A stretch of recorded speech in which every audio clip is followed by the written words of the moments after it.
자, 정봉주 후보 역시 공천 취소됐어요. 제목이 이렇군요. 정봉주 날려도 박용진은 안 된다? 물음표입니다. 정봉주 후보와 박용진 의원이 경선에서 결선까지 가는 경선에서 경쟁했잖아요.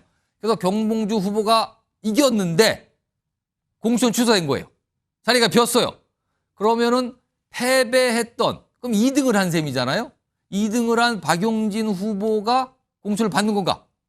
근데 아닌 것 같다는 거죠, 지금 분위기가. 자, 이 얘기를 해보겠는데 우선 정봉주 후보 어젯밤입니다. 사실 당의 결정 나온 게 여러 가지 얘기해서 뭐 과거에 논란했던 말, 그다음에 거짓 해명 논란까지 있었잖아요. 이걸 밝혔는데 사실은요.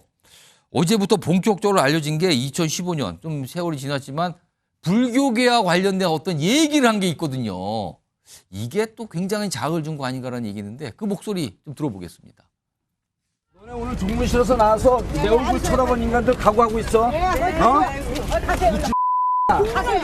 가세요 이제.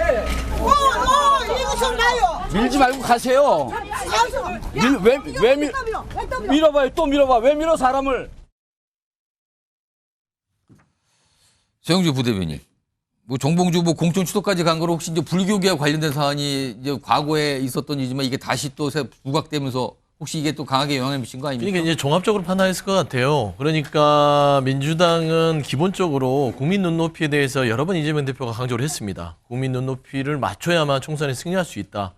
그러니까 한동훈 비대위원장은 좀 이렇게 묵히고 있다가 밀려서 결국에는 이 공천을 취소하는 형국이지만 저희는 빠른 시일에 정봉주 후보에 대해서 결국에는 여러 가지 막말 논란, 그다음에 조계종 지금 방금 본 이런 것까지 종합적으로 했을 때 이거는 막을 수 있는, 용인될 수 있는 수준은 아닌 것 같다라고 판단하신 것 같아요. 근데 이제 처음에 이제 발목, 목함질이라 하죠. 그 부분에 있어서의 뭐 목발 얘기 나오는 그런 부분에서 시작돼서 사과를 했는데 가장 조금 아킬레스건이 됐던 게 거짓말 논란입니다. 그러니까 사과. 당사자한테 사과를 했다는 그 논란이 불거지면서 이거 위험한데? 수준까지 수위가 당내에서 분위기가 올라왔어요. 그런데 이제 조계종 부분, 이 종교계가 들어가지 않습니까? 저희가 예전에 한번 조계종하고 상당히 아시죠? 그렇죠. 한번 그런 어려움이 있었어요. 큰 어려움을 겪어서 그거 푸는데 너무 오래 걸렸어요. 그렇기 때문에 그런 아픔을 한번 겪었기 때문에 이 조계종 어떤 발언 논란까지 겹치면서 어쩔 수 없는 상황이 됐다라는 차원인데 지금 보니까 이제 정봉주 후보 자체도요 이 부분에 대해서는 또 다 열어놓고 받아들인다고 하시니까요. 일단은 뭐 여러 가지 좀 사태 추이를 좀 보시면 좋겠습니다. 일단 민주당의 결정이 나왔고요. 그러면 서울 강북을의 민주당 후보 자리가 비어 있는 거예요. 그렇다면 그 자리를 누가 할 것인가? 이게 또 관심사로 떠올랐는데 어제 오늘 민주당 관계자들이 관련된 죄송합니다. 관련된 얘기를 좀 꺼내놓는데요. 들어보시면 알겠지만 일단 전략공천 얘기 이렇게 나오기도 합니다. 확인해 보겠습니다. 원칙은 제3의 인물이 가는 것이 원칙이죠. 이런 경우는 전략공천이 가능한 지역입니다. 원칙은 제3무의 인물이 가는 게 원칙인데 여러 가지 정무적 판단을 고려해봐야 되지 않겠습니까? 경선 과정에서 문제가 있었다라고 하면 이제 박용진 후보도 그런 대상이 될 수가 있었겠죠. 근데 이건 경선 자체가 절차적 과정에 문제가 없고 결론이 난 거 아니겠습니까? 그 이후에 정봉주 후보의 발언에 대한 문제이기 때문에 이것은 재추천 의결로 가는 거고 그렇다고 하면은 해석의 여지가 없이 전략공천으로 간다 이렇게 보면 되는 것이죠. 지금 민주당에서는 경선 절차 자체 다 끝났다. 그러니까 여기 후보는 전략공천 형태로 다시 재추천하는 형태다. 그런데 이에 대해서 박용진 의원 같은 경우는 아니 본인이 재심까지 요청을 했는데 무슨 경선 절차가 끝났는가? 아직 끝나지 않았다. 그렇기 때문에 본인이 자격을 얻는 거다. 이런 취지의 입장을 갖고 있는 거거든요. 좀 다르죠. 이런 상황에서요. 다음 화면 보겠습니다. 지금 정치권 안팎에서 이런 얘기가 나옵니다. 강북을에 2명 중에 한 분이 될 가능성이 있는 거 아니냐는 얘기가 나와요. 여기 보면 한민수 대변인, 그다음에 조상호 변호사. 조상호 변호사는 또 대장동 사건 뭐 관련돼 있고요. 근데 여기 보면 찐명으로 꼽히시는 분들이라 그래요. 찐명으로 두 분 모두. 그래서 이 두 분 중에 한 분이 물망에 올라서 논의가 되고 있는 거 아니냐라는 보도도 나오고 있고요. 추정과 전망도 나오고 있습니다. 최진영 변호사. 분위기로 보니까 민주당이 박용진 의원에게 공천을 빈자리에 공천을 줄 가능성이 약간 부정적으로 보이는 것 같은데 가능성이 전혀 없을까요? 제로라고 보십니까? 마이너스일 것 같은데요. 아, 마이너스라고요?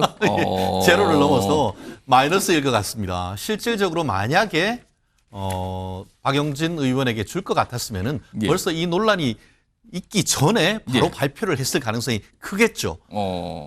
그런데 지금 정봉주 후보를 어떻게 보면 사퇴시키면서도 누군가를 주지 않 어떤 특정한 지금 그 2등했던 후보를 얘기하지 않는다는 것은 사실상 다른 후보를 내정하고 있다라는 것을 강하게 당에서는 다른 후보를 보고 있다. 강하게 어떤 추정하게 되는 부분 아니겠습니까? 사실 우리가 그 올림픽 경기를 했는데 금메달을 딴 사람이 도핑 테스트를 해봤더니만 이게 문제가 있어가지고 금메달 박탈하면은 사실 은메달이 금메달 되고 그렇죠. 동메달이 하나씩 은메달 올라가죠. 되고 4등이 동메달 되는 것 아니겠습니까? 그게 우리가 생각하는 상식입니다. 다만 어떤 시스템 자체가 어떤 절대선이다, 절대악이다라고 할 수는 없겠죠. 하지만 그럼에도 불구하고 이번에 박용진 의원을 의원 평가에서 하위 10%로 해서 30% 디스카운트 한 그것은 예. 사실상 어떤 경우에도 비명, 특히 본인의 권위에 도전하면서 당권을까지 도전했던 사람에 대해서는 어떤 식으로든 그 공천을 배제하겠다는 강한 복선을 깔고 있기 때문에 예. 여기에서는 0이 아니고 저는 박용진 후보가 될 가능성은 마이너스다 이렇게 봅니다. 그런데 민주당에서 과거에 차점자가 공천을 받거나 아니면 경선에 진출하는 경우가 있었어요. 사례가 화면 좀 보겠습니다.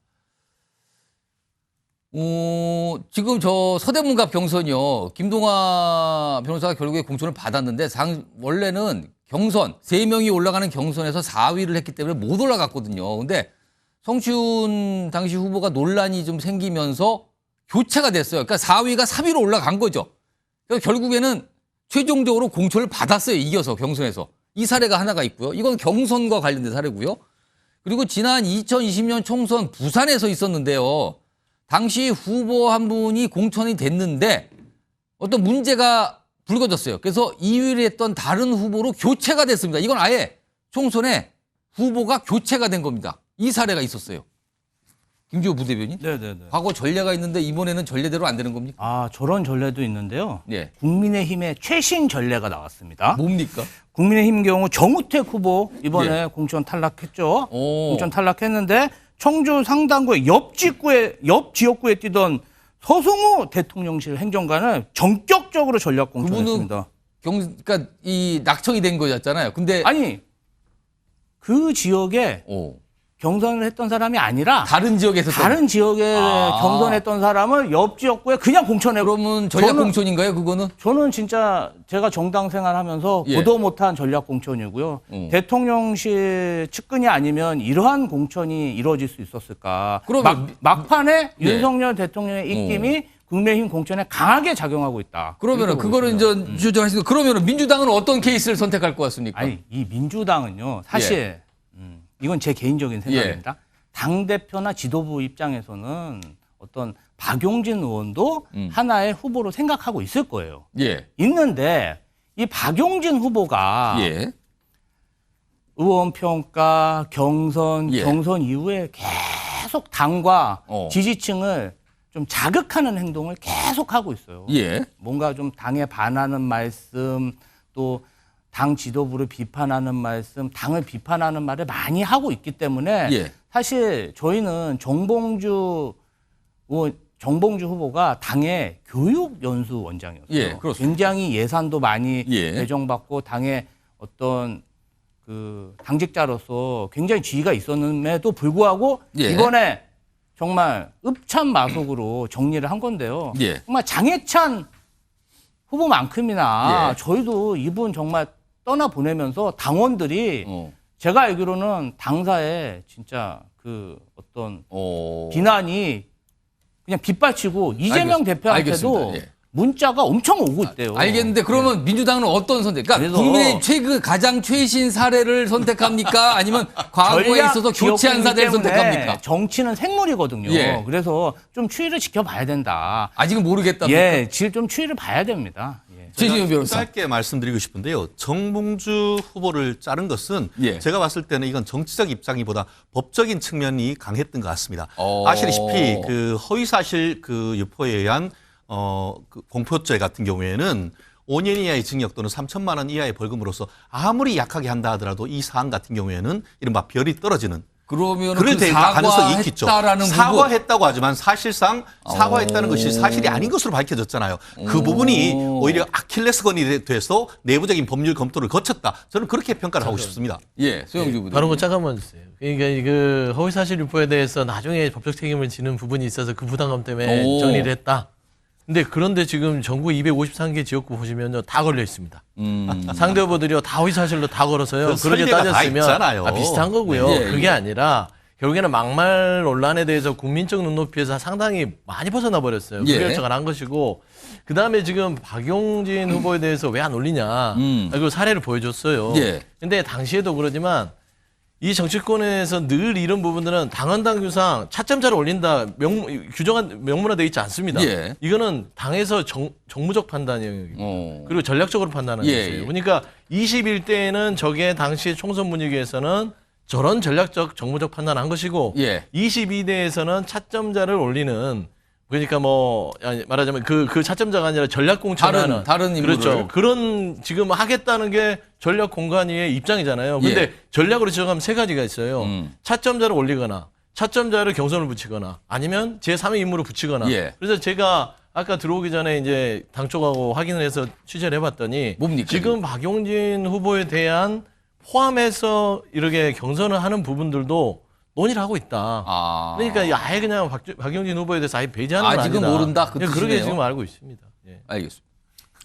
오늘이 예. 3월 15일이고 21일부터 후보 등록이니까 뭐 그 사이에 언제 경선을 하겠습니까? 저는 아마 민주당도 전략 공천할 것 같고요. 아까 국민의힘 그 사례를 얘기하셔서 제가 잠깐만 말씀드리면 예. 우리 서영주 부대변인께서 말씀하셨는데 양당 모두 다 이렇게 공천된 후보가 철회가 됐을 때 경선을 해서 차점자를 반드시 올려야 된다는 당규를 두고 있지는 않습니다. 그리고 그 국민의힘이나 민주당이나 각자 자기 당의 룰이 있기 때문에 예. 제가 뭐 상대 당의 룰까지 언급해가면서 그 공천에 대해서 간섭하고 싶지는 않아요. 다만 지금 박용진 의원 같은 경우는 전국적으로 주목을 받고 있지 않습니까? 예. 어떻게 되는지에 대해서. 그러니까 여기서 또 박용진 의원이 못 받으면 국민들께서 보편적으로 그렇게 보실 가능성이 높아요. 아, 민주당은 정말 무슨 이유인지 모르겠지만 박용진 의원을 안 주고 싶어 하는구나. 왜 저렇게까지 안 주고 날리고 싶어 할까? 이거에 대해서 많은 의문을 가질 것이기 때문에 아마 민주당에서 잘 판단하시리라 생각합니다. 자, 다음 분 한 분 더 있는데 여기도 민주당과 관련이 있습니다. 이분도 참 과거에 했던 말.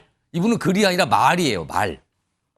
이게 또 논란인데 이게 참 후보가 됐는데도 이게 계속 나옵니다. 자, 과거에 어떤 말 했는지 일부입니다. 좀 보겠습니다. 남탓 공방을 하는 이낙연, 홍영표, 김종민 이런 분들의 그 발언들을 보면서 나는 그 시점에서 제 페이스북에 그렇게 썼습니다. 민주당의 쓰레기들이라고. 자, 일단 뭐 이재명 대표가 수박이라고 부르지 않았으면 좋겠다고 한다고 예. 저의 정치적 견해가 있고 저의 정치적 철학이 있는 입장에서 그거 그럼 나도 안 써야지가 예. 아니잖아요. 그 부분에 대해서 명확하게 달리 봐야 된다.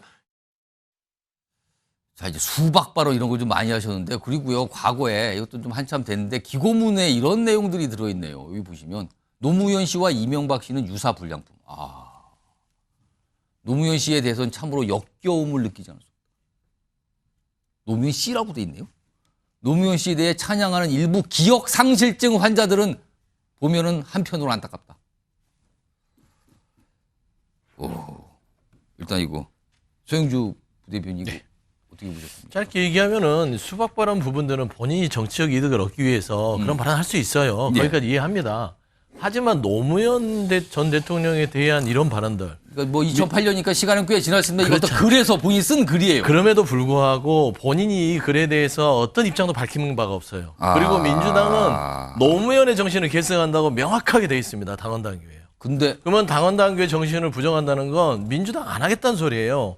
국민의힘의 도태우 후보가 왜 잘려나갔냐면 5.18 정신을 계승하겠다는 걸 윤석열 대통령, 한동훈 비대위원장, 그렇습니다. 국민의힘 강의가 다 있습니다. 다 얘기했어요. 그 정신을 반대 역행하기 때문에 말하자면 공천 취소가 되는 지경까지 간 거 아니겠습니까?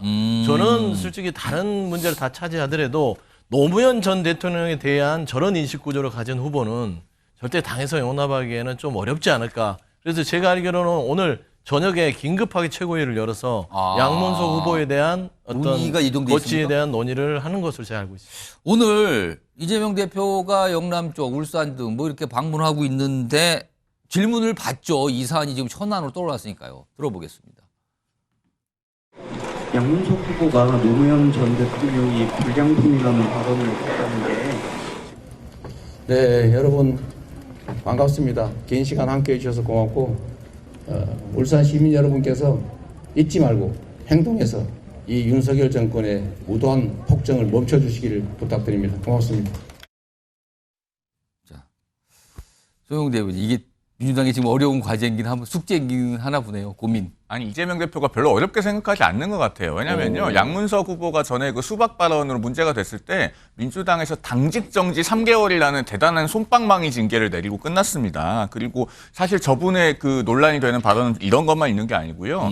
그 당내 비명에 대해서 바퀴벌레라는 표현까지 썼어요. 제가 정말 입에 담기조차 민망한데 근데 그런 분을 다 적격심사 통과시켜서 지금 공천을 준 거 아닙니까? 그리고 아까 이제 뭐 노무현 씨 뭐 이런 발언들도 있었는데 그러니까 이게 지금 예전에 김대중 노무현 대통령의 민주당이 아니고 이재명 대표의 민주당 그러니까 사당화의 완성판을 보여주는 거죠. 저런 분이 공천을 잠깐만, 받을 수 있다. 이거는 반박을 해야 돼요. 예, 예. 2008년도는 이재명 대표가 아니었어요. 그때는 아니, 아예 그게 아니고 그러니까 그때 충성을 하기 위해서 노무현 씨라고 한 게 아니고 그러니까 그다음에 저런 논란이 예, 예. 있는데도 지금 당직 공천을 정지 받았다. 3개월은요 잠깐만요. 중한 징계입니다. 아니 민주당에서. 그러니까요. 중한 당직 정지가 중한 징계라고요? 주의 경고가 있어요. 근데 당직 정지는 실제로 실을 준 거예요. 그렇기 그렇죠. 때문에 자, 그거를 그러면 잠시만요. 아무렇지 않다고 얘기하시면 안 잠깐만요. 됩니다. 예, 알겠습니다. 그 두 가지에 대해서는 반박하셨어요? 아니, 말씀하세요. 자, 당직 정기가 중징계라고 볼 수가 없는 게 지금 여기 그럼 경징계인가요? 전해철 종징계죠. 왜요? 아니 전해철 의원하고 경선하면서 그러면 지금 여기서 양문석 후보 페널티 받았어요? 경선에서? 민주당의 징계위원이 아니잖아요. 아니, 그러니까요. 그리고 페널티 받았냐고요, 당직 경선에서. 3개월 자체는요. 네. 중징계에 속합니다. 당원권 정지도 아니고 당직 그럼요. 정지 3개월이요. 원래 주의 경고가 있어요. 보통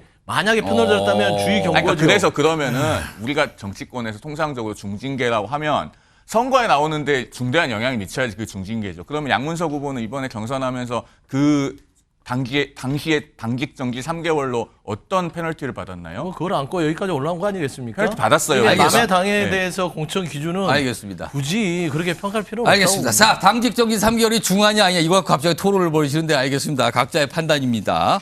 자, 이런 상황에서요. 오늘 이재명 대표 영남 일정 소화하고 있습니다. 지금요. 오늘 울산, 뭐 부산 등등등 방문 일정 소화 중인 걸로 아는데 아마 일정이 대략 끝났을 것 같기도 합니다.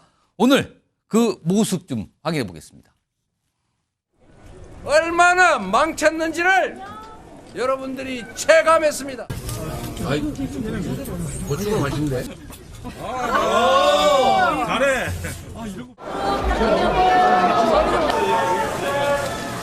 장사하기 힘드시죠? 맛보야 이게. 반드시 책임을 묻고 이 나라의 미래를 위한 선택을 반드시 해 주실 것으로 믿습니다. 고맙습니다. 윤석열 때문에 못 살겠어요. 맞아요. 윤석열 대통령 때문에, 윤석열 정권 때문에, 집권 여당 때문에 못 살겠죠? 네! 못 살겠으면은 심판하면 됩니다. 심판하는 방법은 2번을 찍는 겁니다. 아니, 1번을 찍는 겁니다. 제가 이거 어제 여당이 하도 욕을 해가 헷갈렸어. 아니, 저런 실수를 2번을 지금, 그러니까 못 살겠으면 2번을 찍었는데 1번인데 2번을 지금 막 헷갈린 거예요. 근데 이제 저 실수하는 장면이잖아요. 저걸 보시고 많은 분들이 최근에 이재명 대표가 최근에 2번, 뭐 이찍 이런 얘기를 했거든요. 뭐 그래서 혼동된 거 아니었는데 아무튼 오늘 실수를 했는데 다음에 나오는 이재명 대표의 목소리, 이거는 이제 논란이 좀 되고 있습니다. 요거 목소리 좀 들어보겠습니다. 잘 부탁합니다. 1번 이재명. 네. 설마 이직 아니겠지? 국민의힘이 윤석열 정부가 윤석열 대통령이 정치 잘했다, 나라 살림 잘했다, 살만하다 싶으면 가서 열심히 2번을 찍든지 아니면 집에서 쉬십시오. 집에서 쉬는 것도 2번을 찍는 것과 같습니다.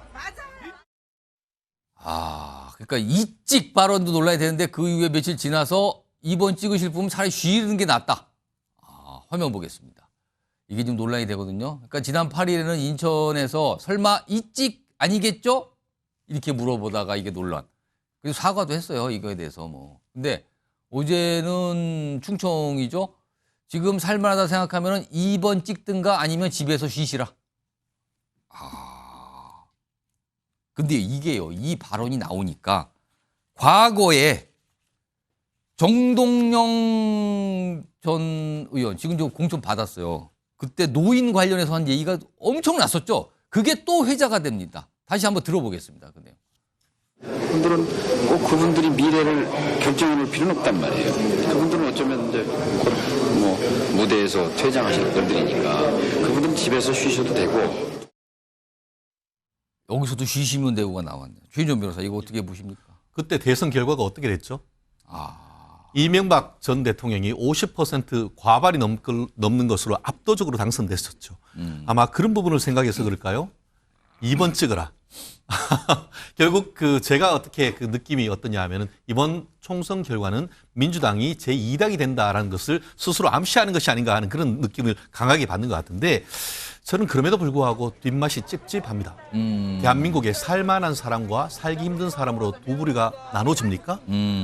대한민국의 제1야당, 그것도 헌법 개정 외에는 거의 다 하려고 하면은 마음만 먹으면 할 수 있는 야당 대표가 대한민국을 나눠서 지배하려고 합니까? 저와 같은 말씀을 공공연하게 할 수 있다는 그 사실 자체가 대한민국 국민으로서 굉장히 정말 어이없게 느껴지는데 이재명의 3대 리스크, 첫 번째 사법 리스크, 두 번째 오럴 리스크, 그로 인한 결과적으로 세 번째 CEO 리스크가 현실화되고 있는 것이 아닌가. 쫓기다 보니까 이제 말이 막 나오는 것이 아닌가. 그런 생각을 하지 않을 수 없게 된 상황인 것 같습니다. 김주호 민주당 부대변인은 이게 정동영 전 의원이 과거 했던 말까지 이게 또 다시 이제 소환이 돼버리는 상황이 됐어요. 이 어떻게 보십니까? 발언은 사실 오해를 할 수도 있지만 예. 정권 심판을 강조하는 의미였고 집에서 쉰다는 표현은 투표하지 말라는 의미는 아니라고 이제 집에서 그럼 뭐예요? 해명했다고 합니다. 그러니까 투표하고 쉬는 겁니까 그러면은? 제가 말해도 될까요? 집에서 말씀하세요. 예, 됐어요. 다루면 가가 주시고요. 어떤 정권의 문제의식을 가지고 폭정에 대해서 심판하고 싶으면 1번을 투표하고 행동하고 어떤 지지 활동을 하고 정권에 만족을 하면 2번을 투표하고 그러한 행위를 안 해도 된다. 행동하지 않아도 된다. 이러한 표현을 현장에서 이재명 대표님이 연설문을 보고 읽는 건 아니잖아요. 그러다 보니까 표현이 조금 어떤 일부만 강조하고 내용이 왜곡되면서 좀 어색해진 그 시라는 게 어떤 활동을 시라는 뜻으로 봐야 된다. 그러니까 그 정권에 어떤 대항하기 위해서는 행동을 해라. 행동을 하고 참여를 해야 된다. 그런데 정권에 만족을 한다면 그러한 참여는 안 해도 된다. 정권에 순응하면 된다. 이런 표현을 한 건데 이게 좀 어떻게 현장에서 발언을 하다 보니까 본인의 취지하고 좀 왜곡되게 전달이 된 것 같고요. 뭐 근본적으로 어떤 정말 누구를 어떻게 하려는 그런 폄하하는 그런 발언은 아니기 때문에 그렇지만 어쨌든 오해를 살 수 있기 때문에 이재명 대표님도 현장 일정이 많다고 해도 좀 발언하실 때는 조심하셔야 되는 게 아닌가 이렇게 생각하고 있습니다. 국민의힘에서 가만히 안 있죠? 화면 좀 보겠습니다. 반응이 뭐 나왔습니다. 지금 보시면. 박종화 수석대변인인데요. 민주당 망원의 끝판왕은 언제나 이재명 대표다. 국민의힘 지지하면 국민도 아니라는 건가. 이렇게 갖고 논평을 냈어요. 강한 반발이죠. 자, 관련된 목소리인데요. 민주당의 반응도 있고요. 오늘 한동훈 위원장이 질문 참 많이 받았네요. 관련 얘기도 합니다. 들어보겠습니다. 제가 집에 계셔라 이건 확인을 해보겠습니다. 아직 그렇게 그런 말씀이 제가 그건 확인을 좀 해봤고요. 살만하면 2번 찍으시고 집에서 그냥 투표하지 말고 쉬시라 이렇게 얘기했죠. 저는 그건 대한민국을 후진시키는 대단히 후진 생각이라고 생각합니다. 저는 1번을 찍으실 분이든 2번을 찍으실 분이든 모두 꼭 투표에 참여해 주시라는 말씀을 드립니다. 그게 송영훈 대변인, 민주당이 이제 막말 논란이 크게 됐어요. 그 상황에서 이재명 대표가 약간 뭔가 빌미를 줘버린 셈인가 이거? 아니 그렇죠. 지금 그 이끼기라는 말을 저번에 인천 계양에서 했을 때도 제가 듣고 분리를 의심했거든요. 저 인터넷에서 명백하게 멸칭으로 쓰이는 표현이거든요. 그리고 이게 지난 대선 때 생긴 말이기 때문에 그 인터넷에서 봐서 배워서 쓰는 거지 의미를 모르고 쓸 수가 없습니다. 그것도 경악할 일이었는데 지금 뭐 결국에는 민주당을 지지하지 않는 유권자면 집에서 쉬라는 얘기하고 똑같은 거 아닙니까? 그게 뭐 집에서 쉬시라고 하는 게 다른 의미일 수도 있다고 하셨는데 그거는 투표하지 말라는 의미 말고 다르게 해석할 수가 없어요. 그 2004년에 정동영 의장의 노인 폄하 발언도 그 어르신들을 두고 그분들은 집에서 쉬셔도 되고 했지 않습니까? 그게 투표 안 해도 된다는 의미였기 때문에 그 당시에 노인 폄하 발언이 된 거예요. 그래서 이것은 정말 그렇게 무심결에 나오는 말이야말로 예. 본인의 의식 수준을 적나라하게 드러내주는 것이다. 그렇게 말씀드릴 수밖에 없습니다.